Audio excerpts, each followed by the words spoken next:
I was 24, maybe 23, 24 years old. I had been living in Italy, taking time, trying to clear my head in the middle of my graduate school studies, trying to do a PhD. And I had a girlfriend in Italy who, because I was running out of money, said, you should try modeling. She had some friends, she was a designer, and so she hooked me up with a photographer friend. I got an agent, and I started modeling. There's a yearly show called Pitti Uomo in Florence every year, big fashion show. And I was hired by I honestly don't remember the local designer, but I was sitting there doing my thing and whatever. And then someone came up to me and said, "We'd wonder if you're free. We could use you as a model for a show that we're doing."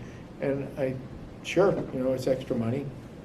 I go into this back room, and they said, we're modeling bathing suits, and it's no big deal. You put on a bathing suit, and sitting there, and rather, there was a guy sitting there in this dark room. There's a guy behind watching, sort of like this. And I did my walk, and then they interviewed me, and they asked me where I'm from, and they say, we'd like to use you for a fashion show, and that we have coming up tomorrow. I said, okay, absolutely, fantastic.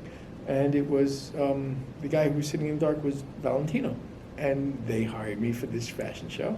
And then after we did the fashion show, I was in my apartment in Florence, and I got a phone call, and it was Valentino, and he wanted to go to dinner.